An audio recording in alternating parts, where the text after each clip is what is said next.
The doors of the holding chamber slide open with a hiss, and 6 pairs of eyes lock onto me, before I even have time to stand up straight.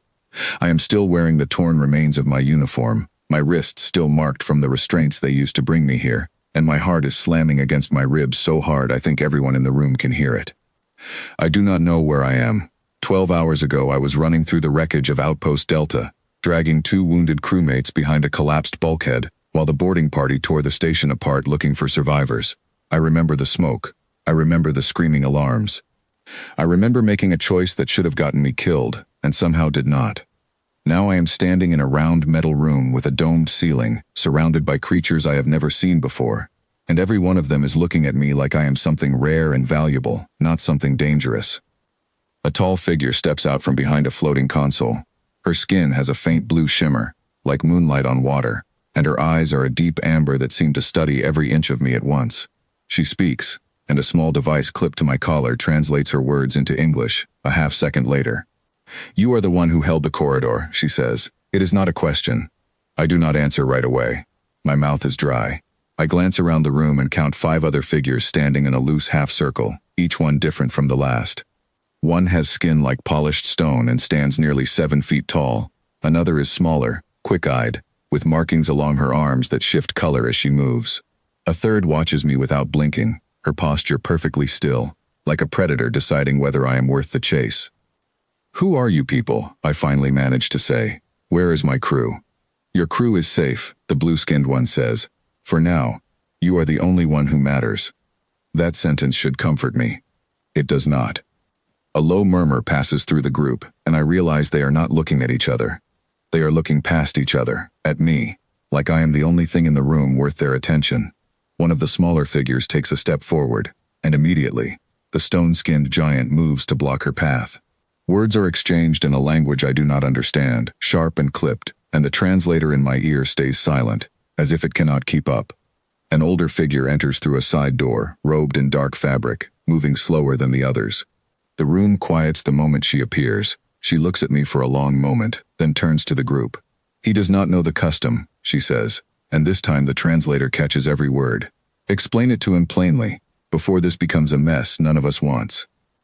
The blue-skinned one steps closer to me, and for the first time I notice she is not simply watching me the way a soldier watches a prisoner. There is something more careful in her expression, something almost protective. "There is a tradition among our kind," she says. "When a warrior proves themselves beyond expectation, when they show strength, cunning, and the will to survive against impossible odds, they become eligible for what we call the claiming. It means that among the Huntress ranks, whoever proves worthy may step forward and take that warrior as their own, under law and honor." I stare at her. "You are telling me I am some kind of prize." "You are telling yourself that," she replies. "We are telling you that you are respected. There is a difference." I laugh, though there is no humor in it. "So all of you came here to fight over me like I am a trophy." The small, quick-eyed one speaks up, her voice sharp.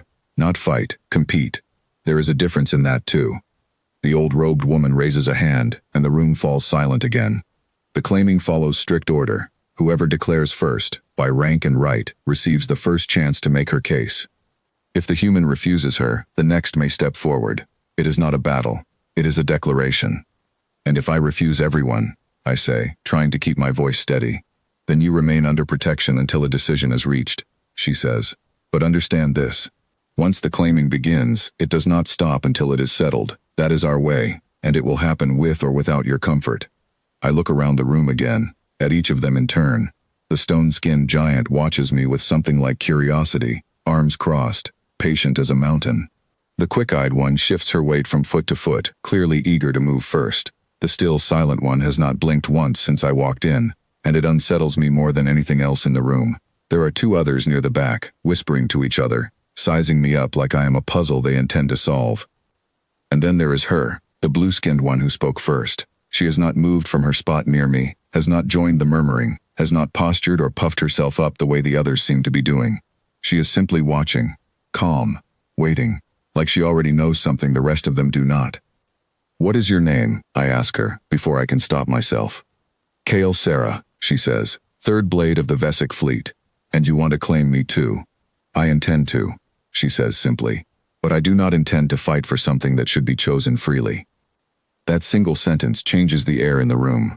The quick-eyed one snaps something at her in their own language, clearly an insult, and Kale Sarah does not even turn her head to acknowledge it. The stone-skinned giant chuckles, low and rumbling, clearly entertained by the tension building between them.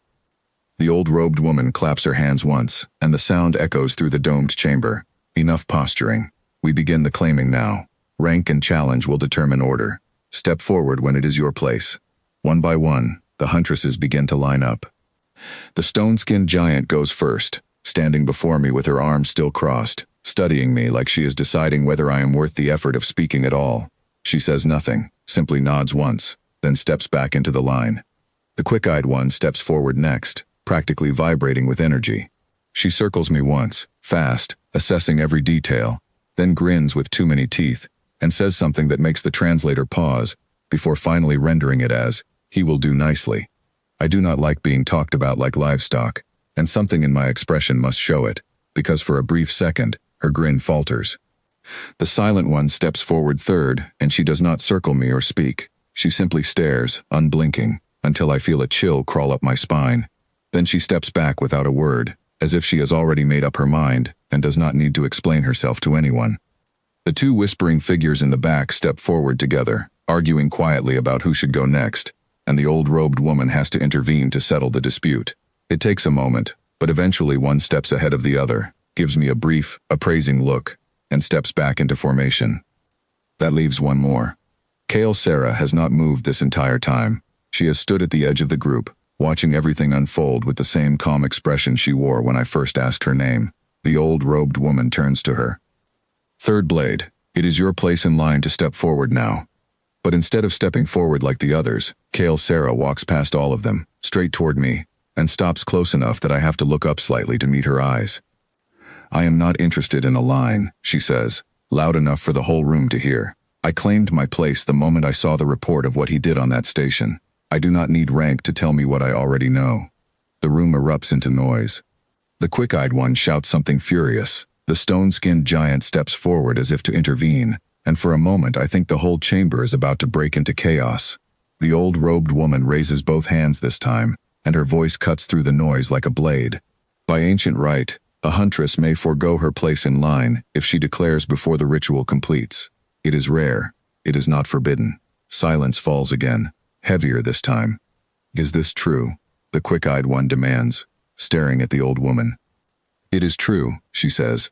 "The custom exists for exactly this reason, to allow certainty to override order, when certainty is strong enough to survive challenge." Kale Sarah does not look away from me the entire time this exchange happens. Then I challenge anyone here to prove their certainty is stronger than mine. Nobody steps forward. The stone-skinned giant studies Kale Sarah for a long moment, then simply nods and steps back into the line, arms crossing once more, expression unreadable but no longer hostile. The quick-eyed one glares, clearly furious, but says nothing more. The silent one simply turns and walks toward the door without a word, as if the outcome no longer interests her. The two in the back exchange a glance, shrug, and follow her out. Within moments, the chamber empties until it is only Kale Sarah, the old robed woman, and me standing beneath the domed ceiling. "The claiming is settled," the old woman says. "Third Blade Kale Sarah has taken precedence, and none have challenged her certainty. It is done, under our law and our honor." She turns and leaves without another word, the door sliding shut behind her, and for the first time since I woke up in this strange place, I am alone with just one of them instead of 6. Kale Sarah studies me quietly, and for the first time I notice something in her expression that looks almost like relief. "You did not have to do that," I say. "Step forward like that. You could have waited your turn." "I did not want to risk losing you to someone who saw you as a trophy," she says. "You held a corridor against impossible odds to save people who depended on you. That is not something a warrior does for glory. That is something a warrior does because they refuse to let go of what matters to them. I do not know what to say to that, so I say nothing at all." "I am not asking you to accept this immediately," she continues. "The custom gives me the right to claim you, not the right to your trust. That, I intend to earn." For the first time since the doors opened, my heartbeat begins to slow.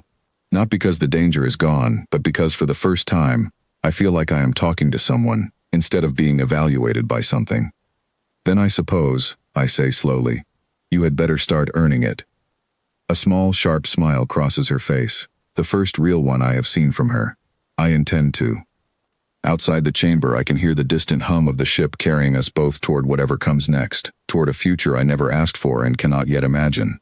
But for the first time since the fighting started back on that station, I do not feel like prey. I feel like I am standing beside someone who chose to stand with me.